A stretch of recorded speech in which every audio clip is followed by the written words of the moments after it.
Assalamualaikum warahmatullahi wabarakatuh.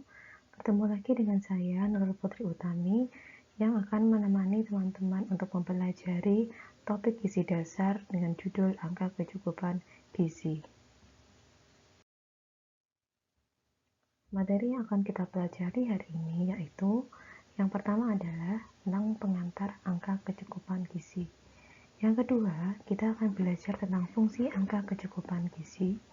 Dan yang ketiga adalah kita akan membaca tabel angka kecukupan gizi.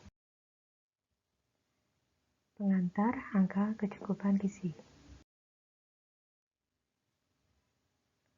Peraturan mengenai angka kecukupan gizi itu selalu diupdate ya. Nah, yang akan kita pelajari hari ini adalah angka kecukupan gizi yang terbaru yaitu tahun 2019. Sebelumnya, angka kecukupan gizi yang berlaku yaitu yang ditetapkan oleh Peraturan Menteri Kesehatan Republik Indonesia Nomor 75 Tahun 2013. Tapi sekarang sudah tidak berlaku lagi karena sudah ada acuan yang terbaru yaitu berdasarkan Peraturan Menteri Kesehatan Republik Indonesia Nomor 28 Tahun. Angka kecukupan gizi atau sering disebut dengan istilah Recommended Dietary Allowance atau RDA. Nah, apa itu arti dari angka kecukupan gizi? Angka kecukupan gizi adalah suatu nilai yang menunjukkan kebutuhan rata-rata zat gizi tertentu yang harus dipenuhi setiap hari bagi hampir seluruh orang yang karakteristiknya tertentu seperti umur, jenis kelamin, tingkat aktivitas fisik, dan kondisi fisiologis untuk hidup sehat. Berikut adalah istilah angka kecukupan gizi di berbagai negara. Nah, untuk di Amerika dan Kanada istilahnya adalah DRI. Artinya adalah Daily Reference Intake. Kemudian di Uni Eropa dikenal dengan Population Reference Intake. Di Jepang, Nutrition Based Daily Reference Intake atau NBDRI. Kemudian di Filipina itu sebutannya adalah Recommended Energy and Nutrition Intake, RENI. Kemudian di Australia, Selandia Baru, istilahnya adalah Nutrient Reference Values, dan juga di WHO itu istilahnya adalah Recommended Nutrient Intake. Ini adalah beberapa variasi istilahnya, tapi kalau di Indonesia kita sebut dengan angka kecukupan gizi. Rata-rata angka kecukupan gizi bagi masyarakat Indonesia itu adalah energinya 2100 kilokalori dan juga protein 57 gram. Fungsi angka kecukupan gizi. Oke, fungsi AKG adalah yang pertama, bisa untuk menghitung kecukupan gizi penduduk di daerah. Nah, di daerah itu kan ada populasinya banyak sekali. Kita tidak perlu menghitung satu persatu, mungkin kita cukup saja lihat ada berapa yang kategori usianya sekian, kemudian kita hitung dari AKG, sehingga ini akan mempermudah bagi kita. Kemudian yang kedua adalah untuk menyusun pedoman konsumsi makan.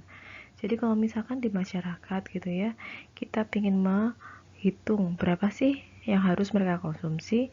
Nah, itu kan berbasis dari kebutuhan gizinya. Nah, kebutuhan gizinya kita bisa lihat dari angka kecukupan gizi saja.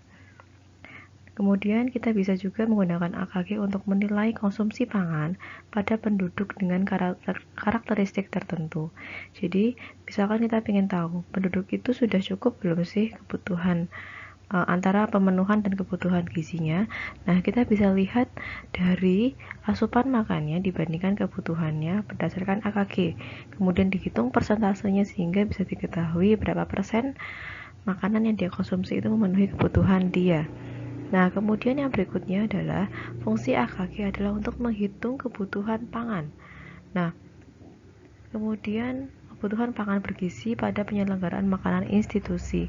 Jadi kalau misalkan kita ingin menyelenggarakan makanan secara massal, salah satunya kita gunakan AKG sebagai acuan untuk mengetahui berapa sih yang harus kita porsikan setiap orangnya. Kemudian yang kelima, fungsi AKG adalah untuk menghitung kebutuhan pangan bergizi pada situasi darurat. Ini kurang lebih sama dengan penyelenggaraan makan institusi atau massal, tapi dalam kondisi darurat seperti bencana alam, pengungsian, dan lainnya. Kemudian, AKG juga digunakan untuk menetapkan acuan label gizi. Ini apa sih acuan label gizi ini? Ini adalah salah satu yang ada di kemasan makanan. Kemasan makanan biasanya ada label gizinya. Nah, itu ada persentase pemenuhan gizinya. Ini dilihat dari angka kecukupan gizi.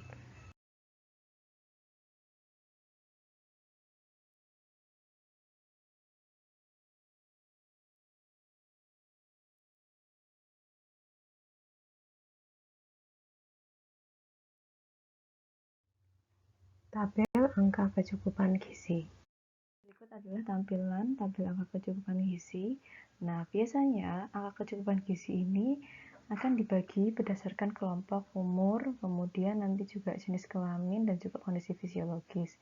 Kondisi fisiologis apa yang membedakan kebutuhan gizinya? Biasanya ada pada kondisi bayi atau anak, kemudian hamil, menyusui, itu biasanya berbeda. Ini adalah contohnya, ya, ini jenis kelamin. Kebutuhan gizinya dibedakan mulai di usia 10-12 tahun ya.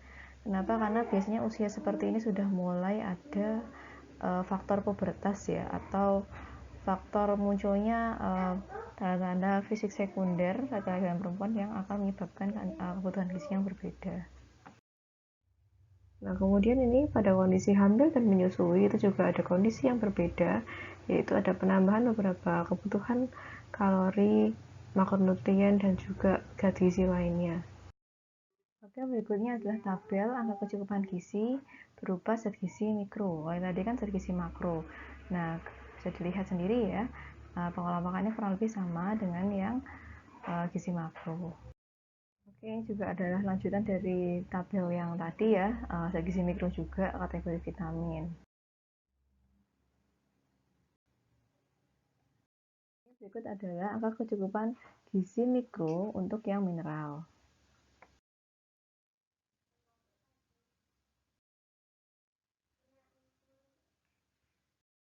Nah, berikutnya kita akan mencoba menghitung kebutuhan gizi individu berdasarkan tabel angka kecukupan gizi. Idealnya, untuk menghitung kebutuhan gizi seseorang itu menggunakan perhitungan yang cukup rumit. Nah, tapi dengan adanya tabel angka kecukupan gizi, kita bisa menghitung menjadi lebih ringkas gitu ya, dan hasilnya tidak begitu jauh berbeda dengan perhitungan yang manual. Nah, caranya bagaimana? Pertama, kita harus tahu dulu berat badan dari individu tersebut. Kemudian dilihat dulu status gizinya. Apakah dia itu berat badannya kurang, normal, lebih, atau obesitas, karena ini akan berbeda perlakuannya. Gitu ya. Nah, bila dia itu berat badannya normal, kurang, atau overweight, ini kita bisa menggunakan berat badan yang ada sekarang. Gitu ya. Nah, pengelompokannya seperti apa? Nah, jadi kalian harus menghitung dulu berat badan dibagi tinggi badan dalam bentuk meter dikuadratkan, seperti yang sudah dijelaskan di pertemuan sebelumnya ya.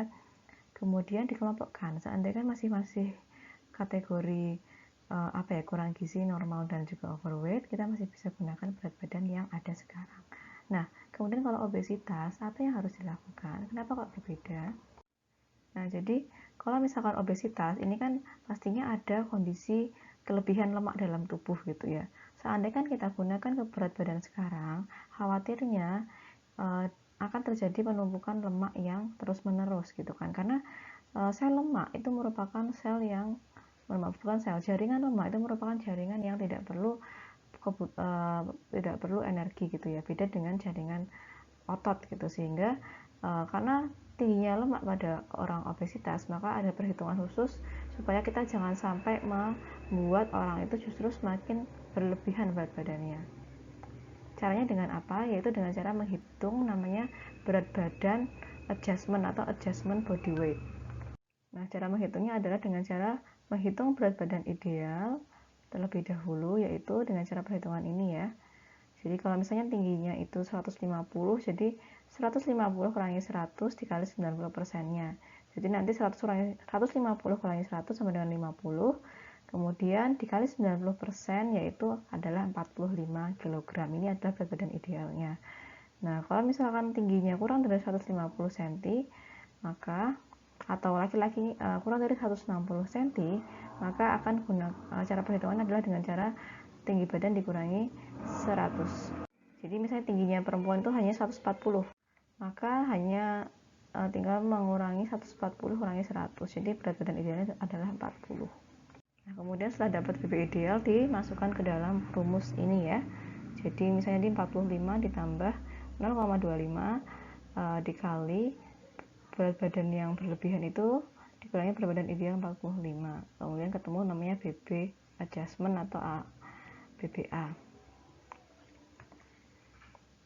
Nah, kemudian setelah itu kalian bisa tentukan kebutuhan gizi sesuai dengan jenis kelaminnya. Jadi tadi kan ada tabel ada yang jenis kelamin dan usia. Nah, pilih yang sesuai dengan karakteristik seseorang individu tersebut. Kemudian dikonversi kebutuhan gizinya ya, yang seperti yang tertera di sana dengan berat badan yang ada sekarang. Nah, ini hanya berlaku pada zat gizi makro. Oke, slide berikutnya akan kita coba praktek ya. Nah, contoh, ini adalah seorang perempuan usia 19 tahun dengan berat badan 70 kg, tinggi badannya 160 cm. Nah, apabila kita hitung IMT-nya ternyata dia itu obesitas, sehingga kita harus gunakan BB adjustment. Pertama, kita harus memang hitung IMT-nya dulu untuk menentukan status gizinya. Kemudian, bila itu dia obesitas, maka kita harus hitung BB adjustment-nya. Nah, BB adjustment itu kita sebelumnya harus hitung BB idealnya dengan cara rumus seperti ini. Berikut adalah contohnya, 90% dikali tinggi badannya 160 kurangi 100 sehingga didapatkan, maaf ini 100 ya, 160 kurangi 100 ya. Didapatkan angka 63 kg.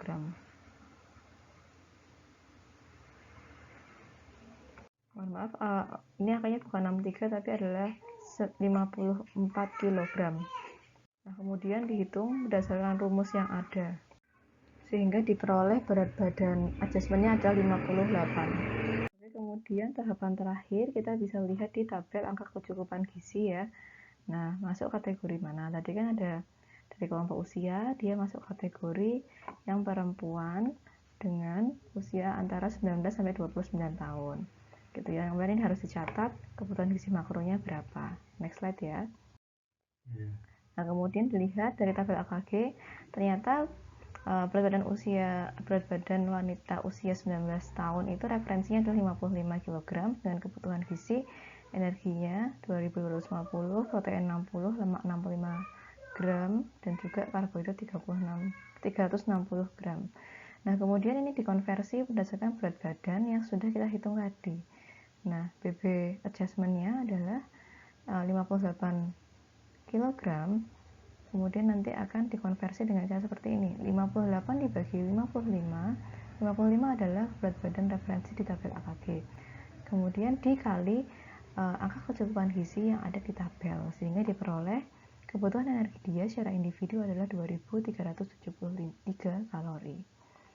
Kemudian untuk proteinnya juga sama, sampai di lemak, karbohidrat, itu dengan cara mengali 58, angka 58 ini dibandingkan dengan berat badan referensi di tabel AKG dikali kebutuhan gizi atau kecukupan gizi di tabel angka kecukupan gizi.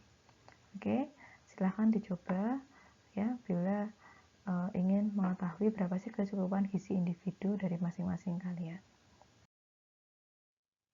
Oke, sekian perkuliahan kita hari ini.